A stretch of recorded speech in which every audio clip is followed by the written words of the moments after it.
अस्सलाम वालेकुम, मेरा नाम डॉक्टर रवैस अनवर है और सेकेंड ईयर में हम चैप्टर नंबर 12 डिस्कस कर रहे थे।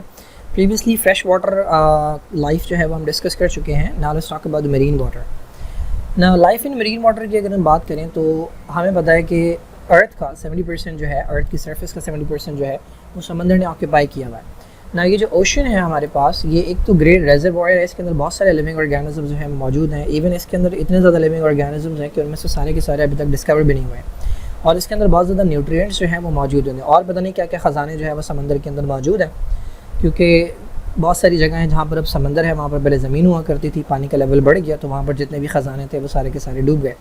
दैट इज़ वाई बहुत सारे लोगों को जब समंदर के अंदर वो डीप डाइविंग करते हैं, बहुत काम की चीज़ें जो है, बहुत वैल्यूबल चीज़ें मिलती हैं। द सीज़ आर कंटिन्यूस, समंदर जितने भी हैं वो सारे के सारे कंटिन्यूस हैं, लेकिन उनके अंदर डिफरेंसेस किस चीज़ के ऊपर आते हैं। सैलिनिटी के अंदर, यानी अमाउंट ऑफ सॉल्ट डिफरेंट होता है, टेम्परेचर जो है वो डिफरेंट होता है और इसी वजह से जो प्लांट्स और एनिमल्स पाए जाते हैं डिफरेंट कंडीशंस की वजह से वो डिफरेंट समंदर के पार्ट्स के अंदर जो है वो डिफरेंट आपको देखने को मिलता है। डिफरेंट सीज़ के अंदर डिफरेंट टाइप के प्लांट्स और एनिमल्स आपको देखने को मिलता है।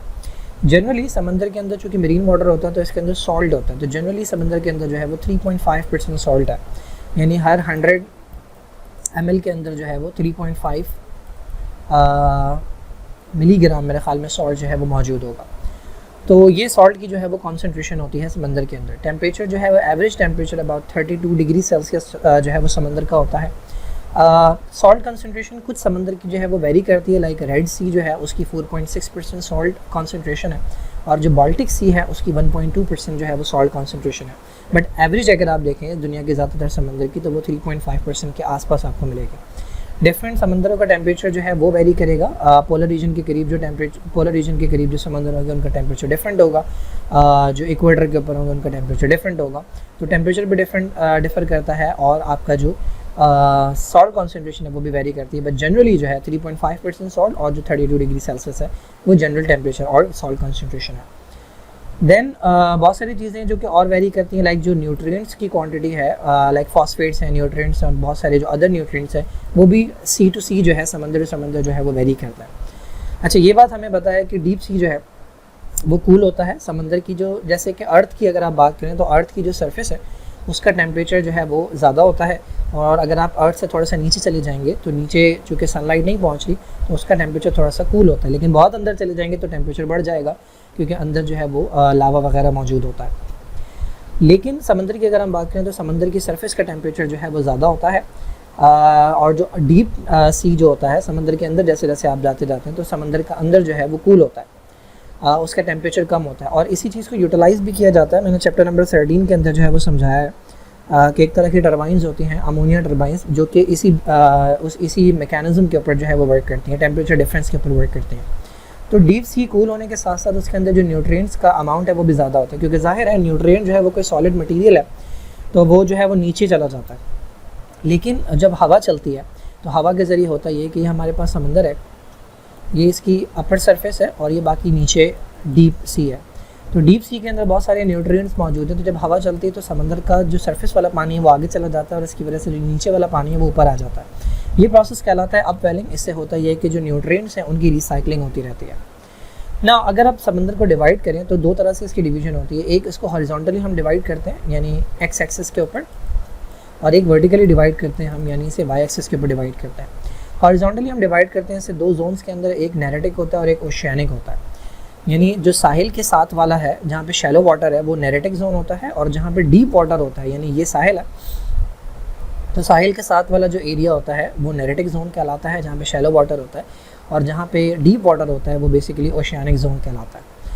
अच्छा, फिर एक इसकी जो है वो वर्टिकल क्लासिफिकेशन होती है, वर्टिकल डिवीजन होती है, उसके अंदर हम इसे 3 जोन्स में डिवाइड करते हैं।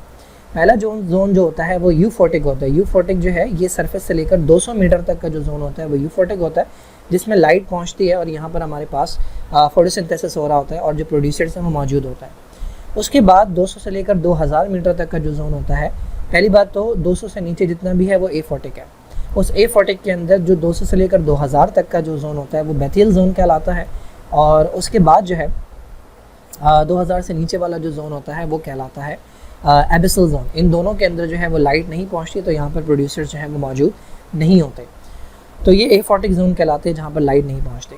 अच्छा, अब जो बेथियल जोन है उसको फर्दर डिवाइड किया जाता है। देखें आप अगर समंदर को देखेंगे तो ये सरफेस आ रही है, उसके बाद ये नीचे की तरफ जाना शुरू हो रहा है, ठीक है। ये कोई पहाड़ी है, इसे कॉन्टिनेंटल शेल्फ कहते हैं, ये पूरा समंदर है, ठीक है। अच्छा, अब 200 से लेकर सरफेस से लेकर 200 मीटर तक का जो है वो यूफोटिक हो गया, इससे नीचे जो है वो एफोटिक है। एफोटिक के अंदर 2000 तक जो है वो आपका बेथियल जोन है। अब इस बेथियल जोन के अंदर कुछ पानी ऐसा है जो कि बिल्कुल इस पत्थर के साथ साथ चल रहा है, और कुछ पानी है जो दूर है। तो जो बिल्कुल साथ साथ चल रहा होता है वो कहलाता है बेंथिक जोन, ठीक है। ये जो बेथियल जोन है ये फर्दर डिवाइड किया जाता है पेलेजिक जोन के अंदर और बेंथिक जोन के अंदर। तो पेलेजिक वो है जो बिल्कुल इस पहाड़ी के साथ साथ वाला पानी है, वो बेंथिक जोन कहलाता है, और इससे जो दूर वाला पानी है वो कहलाता है पेलाजिक जोन। तो ये बेथियल जोन की फर्दर 2 डिवीजन्स होती हैं। और इसके बाद एबिसल जोन जो है वो 2000 से नीचे है, यहाँ पर तो बिल्कुल ही लाइट नहीं होती, और ये एफोटिक जोन, ये भी एफोटिक जोन्स कहलाता है ना। इनको अगर इंडिविजुअली हम देखें तो सबसे पहले हमारे पास नेरेटिक जोन, यानी हॉरिजॉन्टली अगर आप देखें तो ये साहिल है, ठीक है, ये कोस्ट है, ये साहिल है। तो ये शैलो वाटर है, शैलो वाटर को हम कहते हैं नेरेटिक जोन, और इसके बाद ये डीप वाटर है, ये ओशियानिक जोन है। तो नेरेटिक जोन को फर्दर डिवाइड किया जाता है 3 जोन्स के अंदर। एक को हम कहते हैं लो टाइडल, एक को हम कहते हैं इंटरमीडिएट टाइडल, और एक को हम कहते हैं हाई टाइडल। भाई हाई टाइडल वो है जहाँ पर बहुत ज़्यादा अमाउंट में पानी होता है, बहुत ज़्यादा पानी होता है। इंटरमीडिएट टाइडल वो है कि जहाँ पर दरमियाना पानी होता है, और लो टाइडल वो है जहाँ पर कम पानी होता है। तो जब पानी का लेवल चढ़ता है तो इंटरमीडिएट टाइडल जोन जो है ये पूरा भरा हुआ होता है पानी से, और जब पानी का लेवल उतरता है तो जो इंटरमीडिएट टाइडल वाला जोन है ये बिल्कुल खाली हो जाता है, यहाँ से पानी निकल जाता है। तो नेरेटिक जोन जो है इसके अंदर शैलो वाटर है, और डीप वाटर जो है वो ओशियानिक जोन के अंदर होता है। ये edge of the continental shelf, वो जो पहाड़ी मैंने आपको बताया जो समंदर के अंदर है, उसके एज के ऊपर ये जो पानी है उसको हम नेरेटिक जोन कहते हैं। इसकी जो हाइट हो सकती है वो अप टू 180 मीटर जो है, उसकी डेप्थ जो है वो 180 मीटर तक हो सकती है। इसको फर्दर डिवाइड किया जाता है, एक हाई टाइडल जोन होता है जिसको सुप्रा टाइडल भी कहते हैं, जहाँ पे ज़्यादा पानी होता है। फिर एक लो टाइडल होता है जिसे सब टाइडल भी कहते हैं, और एक इंटरमीडिएट या इंटर टाइडल जोन कहलाता है। जो इंटर टाइडल है वो दोनों के दरमियान में होता है। जब पानी चढ़ा हुआ होता है तो इंटरमीडिएट टाइडल जोन पूरा डूबा हुआ होता है, ठीक है। जो इंटरमीडिएट टाइडल जोन है वो भरा हुआ होता है, डूबा हुआ होता है जब हाई टाइड आती है, और जब लो टाइड होती है तो ये एक्सपोज हुआ हुआ होता है। तो 24 घंटों के अंदर आप देखते हैं, कभी भी आप समंदर के ऊपर जाते हैं तो पानी का लेवल चढ़ता है और उतरता है। ये अर्थ की मूवमेंट की वजह से भी होती है, और इसके अंदर कुछ ना कुछ रोल जो है वो मून का भी होता है। मून जो है उसकी कुछ ग्रेविटेशनल फोर्सेस होती हैं जिसकी वजह से जो टाइड्स हैं वो ऊपर और नीचे होती हैं, ठीक है। तो जो इंटर टाइडल जोन है वो कभी एक्सपोज होता है और कभी जो है वो भरा हुआ होता है। नेरेटिक जोन जो है ये मोस्ट प्रोडक्टिव जोन होता है, क्योंकि ये यूफोटिक जोन के अंदर आता है। ये मोस्ट प्रोडक्टिव जोन होता है सी का। सनलाइट भी होती है यहाँ पर प्लांट्स भी मौजूद होते हैं, यहाँ पे न्यूट्रिएंट्स भी मौजूद होते हैं। प्रोड्यूसर्स यहाँ पर जो मौजूद होते हैं उसके अंदर फाइटोप्लैंक्टन्स होते हैं। फाइटोप्लैंक्टन्स में बता चुका हूँ, जो फ्लोटिंग प्लांट्स होते हैं वो फाइटोप्लैंक्टन्स होते हैं, जिसके अंदर एल्गी आते हैं, नॉस्टॉक वगैरह आते हैं जो कि साइनोबैक्टीरिया के अंदर आते हैं, और डायटम्स होते हैं। तो ये सारे के सारे जो हैं ये प्रोड्यूसर्स के अंदर होते हैं, जो कि नेरेटिक जोन के होते हैं। इंटर टाइडल जोन्स की अगर हम बात करें तो यहाँ के जो प्लांट्स हैं उनके पास एक जेली लाइक सब्सटेंस होता है जिसे हम एगर कहते हैं। अब ये एगर क्यों इंपॉर्टेंट होता है? एगर के अंदर ये एबिलिटी होती है कि ये वाटर को होल्ड करके रख सकता है, वाटर को एब्जॉर्ब कर लेता है और होल्ड करके रखता है। तो ये हमारे पास नेरेटिक जोन है जिसको हमने डिवाइड किया 3 जोन्स के अंदर। ये हाई टाइडल है, ये इंटरमीडिएट टाइडल है, और ये लो टाइडल है। अब जब पानी का लेवल कम होगा तो जो इंटरमीडिएट टाइडल जोन है यहाँ पे पानी नहीं होगा। जब पानी नहीं होगा तो ये सनलाइट से एक्सपोज हो जाएगा। तो यहाँ पे जो प्लांट्स वगैरह हैं वो डेसिकेट हो सकते हैं, वो ड्राई हो सकते हैं, उनकी डेथ हो सकती है। तो इन प्लांट्स के पास एगर होता है जिसको ये एब्जॉर्ब करके रखते हैं, और जब लो टाइड्स होती हैं तो उसके दौरान जो है ये वाटर इस एगर में से जो है वो रिलीज़ होता रहता है और वो यूटिलाइज़ करते हैं। सिमिलरली इस रीजन के इंटर टाइडल जोन के अंदर जो एनिमल्स होते हैं उन्होंने भी डिफरेंट एडेप्टेशंस की हुई होती हैं ताकि जब भी लो टाइड हो, पानी का लेवल कम हो, तो अपने आप को ड्राई होने से बचाया जा सके। फॉर एग्जांपल कुछ एनिमल्स ऐसे जिनके पास शेल्स मौजूद होते हैं जैसे कि स्नेल है, और कुछ एनिमल्स ऐसे होते हैं जो बरोइंग टाइप होते हैं, यानी मिट्टी के अंदर चले जाते हैं, जैसे श्रिम्प्स हैं या क्लैम्स हैं या ब्रिस्टल वर्म्स है। ये मिट्टी के अंदर चले जाते हैं ताकि जो लो टाइड है, जब पानी का लेवल कम है, तो अपने आप को बचाया जा सके। जो प्लांट्स होते हैं सब टाइडल जोन के, यहाँ जो प्लांट्स होते हैं जो सब टाइडल जोन है, ये फाइटोप्लैंक्टन्स होते हैं और डायटम्स होते हैं। अच्छा, इसके अलावा जो एनिमल्स होते हैं उसके अंदर मॉलस्क होते हैं, जो फाइलम मॉलस्का के मेंबर्स हैं। स्टारफिश हैं, सी क्यूकम्बर्स हैं जो कि उसके अंदर आते हैं, एकाइनोडर्मेटा के अंदर। जू प्लैंक्टन्स, ये फ्लोटिंग एनिमल्स कहलाते हैं। फ्लोटिंग एनिमल्स का मतलब यह है कि ये छोटे छोटे माइक्रो ऑर्गेनिजम्स होते हैं जो कि फीड करते हैं दूसरे ऑर्गेनिजम्स के ऊपर। वेरियस स्पीशीज़ होती हैं फिशेस की, इसके अलावा क्रस्टेशियंस होते हैं, टर्टल्स होते हैं, सीज होती हैं, वेल्स होते हैं। ये आई थिंक सबटाइडल जोन नहीं है, ये वो है, ये सुपराटाइडल की बात कर रहे हैं, ये सबटाइडल की बात नहीं कर रहे, ये सुपराटाइडल की बात कर रहे हैं जो कि आपका हाई टाइडल है, ठीक है, क्योंकि लो टाइड के ऊपर तो पानी नहीं है, तो वहाँ पर ये तमाम एनिमल्स जो है वो नहीं आ सकते। तो जो सुपराटाइडल है, सुपराटाइडल का मतलब जो हाई टाइडल जोन है जिसके अंदर पानी बहुत ज़्यादा अमाउंट के अंदर मौजूद होता है, तो वहाँ पे सारे एनिमल्स के फाइलम मौजूद होते हैं सिवाय एम्फीबियंस के। एम्फीबियंस जो है वो लो टाइडल के अंदर पाए जाएंगे। सेंटीपीड्स के सेंटीपीड्स नहीं पाए जाते वहाँ पे क्योंकि ये टेरेस्ट्रियल है। मिलीपीड्स नहीं पाए जाते, इंसेक्ट्स नहीं पाए जाते। और ओनिगोफोरा एक फाइलम है जो कि कनेक्टिंग लिंक होता है एनालिडा के दरमियान और आर्थ्रोपोडा के दरमियान। इन तमाम फाइलम के मेंबर्स के अलावा सारे के सारे मेंबर्स जो हैं वो सुपराटाइडल के अंदर, सबटाइडल नहीं, सुपराटाइडल यानी जिसे हाई टाइडल भी कहते हैं, उसके अंदर ये तमाम मेंबर्स जो है वो पाए जाते हैं।